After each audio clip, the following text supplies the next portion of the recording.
আসসালামু আলাইকুম। আমি Mohammad Ilias, doctor general physician, institute of medical technology. তো আজকের বিষয় হলো রিউমাটিক ফিভার বা বাত জ্বর।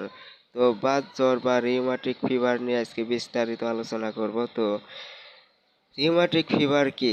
রিউমাটিক ফিভার হলো মূলত অনেকগুলা উপসর্গ বা লক্ষণ মিলিয়ে এই রিউমাটিক ফিভার হয়ে থাকে। উপসর্গ অর্থাৎ অনেকগুলি উপসর্গ বা লক্ষণের সমষ্টি। অর্থাৎ যেমন group A beta haemolytic streptococcus. Beta haemolytic streptococcus নামক এক প্রকার ব্যাকটেরিয়া যখন গলায় সংক্রমণ হয় তাকে রিউমাটিক ফিভার বলে থাকে। অর্থাৎ গলায় সংক্রমণের ফলে এই রিউমাটিক ফিভার হয়ে থাকে। তো রিউমাটিক ফিভারের লক্ষণ ও উপসর্গ কি?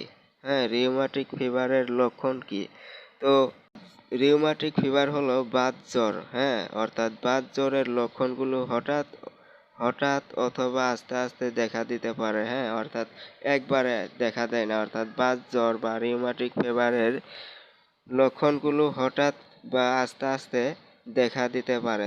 এরকম হয়। তো অনেক উপসর্গ নাও থাকতে পারে, আবার অনেক ক্ষেত্রে উপসর্গ নাও থাকতে পারে। তবে কিছু কিছু গুরুত্বপূর্ণ উপসর্গের উপস্থিতি থাকলেই কিছু কিছু গুরুত্বপূর্ণ উপসর্গের উপস্থিতি থাকলেই আমরা বাত জ্বর সম্পর্কে নিশ্চিত হতে পারি। তো বাত জ্বরের লক্ষণ যেমন রোগীর জ্বর হয়, গা মেজমেজ করে বা শরীর মেজমেজ করে, ক্ষুধামান্দ্য দেখা দেয়, সমস্ত শরীর ব্যথা দেখা দেয়। জ্বরের সাথে শরীরের অস্থি সন্ধি ব্যথা করে, বিশেষত পায়ের গোড়ালি, হাঁটু, হাতের কনুই, কবজি ফুলে যায়, গরম হয় ও ব্যথা অনুভূত হয়। তো প্রথমে একটি বা দুইটি অস্থি সন্ধি আক্রান্ত হয় এবং অন্যটি আক্রান্ত হবার আগেই আগেরগুলো ভালো হয়। এরকম হয়ে থাকে। তো এভাবে পর্যায়ক্রমে একটি ভালো হয়, অন্যটি আক্রান্ত হবার আগেই আগেরগুলো ভালো হয়ে যায়।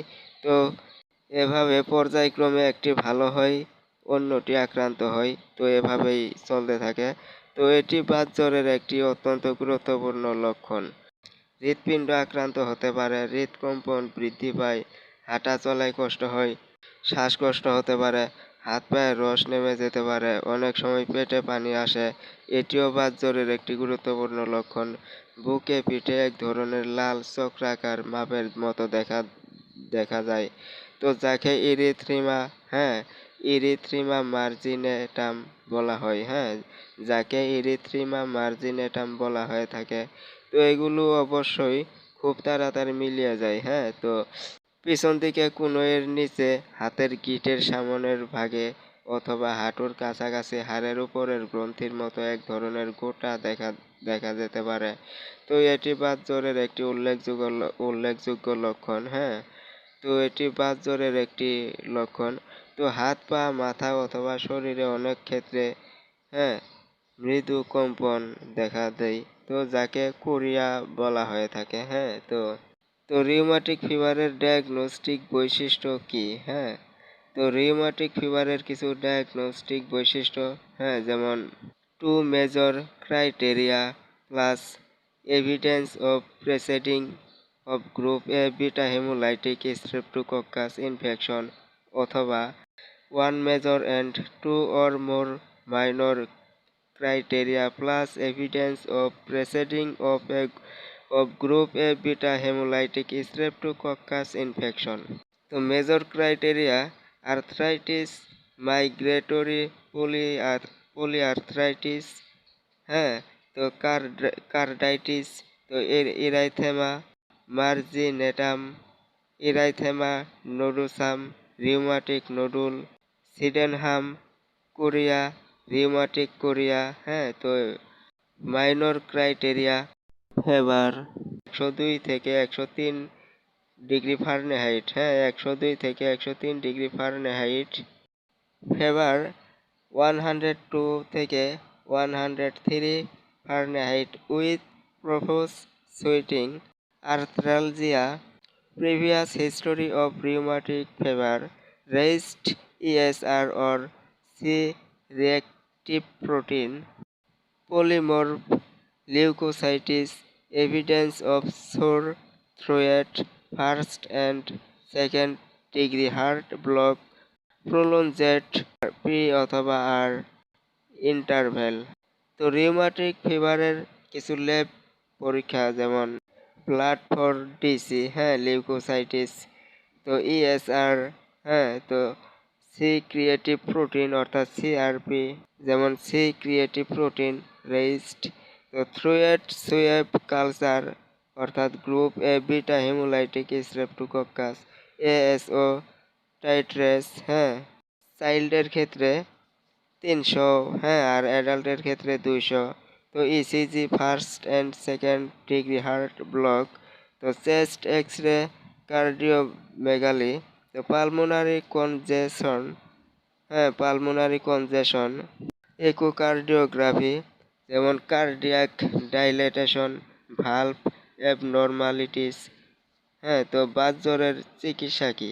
তো বাত জ্বরের কিছু চিকিৎসা যেমন রোগীকে পূর্ণ বিশ্রামে থাকতে হবে, ইএসআর লিউকোসাইটিস, হ্যাঁ, লিউকোসাইটোসিস, তো ইএসআর লিউকোসাইটোসিস, জ্বর, ব্যথা ও হিমোগ্লোবিনের পরিমাণ নারীর গতি স্বাভাবিক না হওয়া পর্যন্ত এবং রোগী ভালো অনুভব না করা পর্যন্ত পূর্ণ বিশ্রামে থাকতে হবে। তো যদি রোগীর হৃদপ্রদাহ, হ্যাঁ, হৃদপ্রদাহ বা কার্ডাইটিস থাকে তবে ইএসআর ও শরীরের তাপমাত্রা কমার পরও 2 থেকে 3 সপ্তাহ পর সম্পূর্ণ বিশ্রামে থাকতে হবে।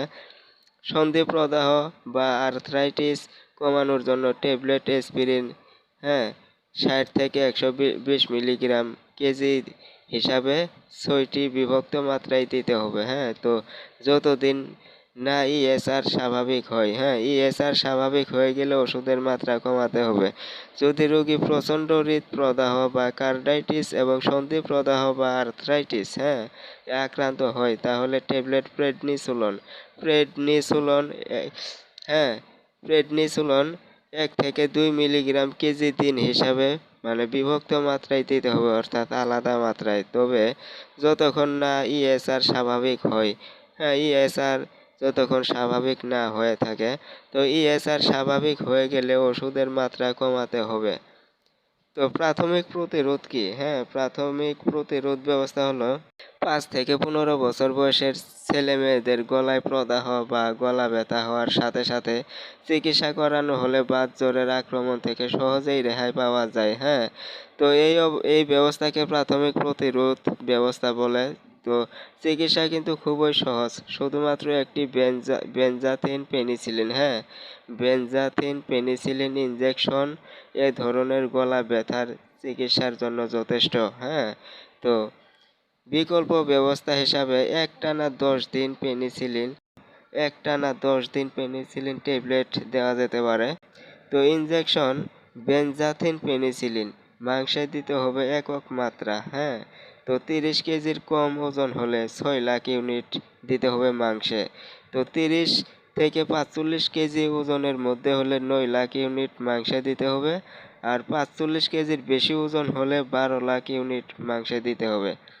তো ট্যাবলেট ফেনক্সিমিথাইল পেনিসিলিন, হ্যাঁ, ফেনক্সিমিথাইল পেনিসিলিন জাতীয় ওষুধ 10 দিন মুখে খেতে হবে, হ্যাঁ। তো বাচ্চার ওজন 25 কেজির বেশি, প্রাপ্তবয়স্কদের জন্য 250 মিলিগ্রাম করে 6 ঘন্টা পর পর, হ্যাঁ। তো বাচ্চার ওজন 25 কেজির নিচে হলে 250 মিলিগ্রাম করে 6 ঘন্টা পর পর, হ্যাঁ।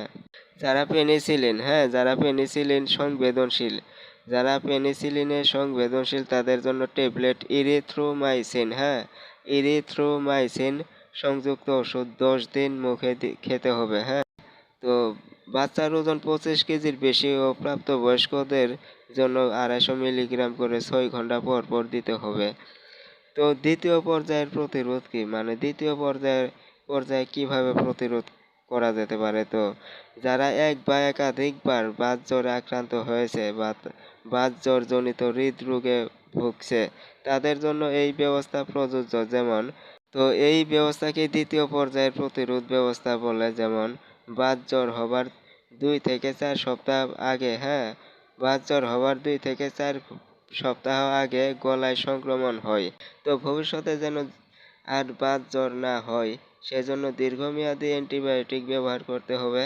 তো সাধারণ বেনজাথিন পেনিসিলিন সংযুক্ত ওষুধ দ্বারা চিকিৎসা করা হয়, যেমন ইনজেকশন বেনজাথিন পেনিসিলিন 10 বছরের 10 বছরের মধ্যে 30 কেজির কম, অর্থাৎ 10 বছর বয়স, যেমন 30 কেজির কমের মধ্যে হলে 6 লাখ ইউনিট, আর যদি 30 থেকে 45 কেজির মধ্যে হয় তাহলে 9 লাখ ইউনিট, আর 45 কেজির উপরে হলে 12 লাখ ইউনিট, হ্যাঁ।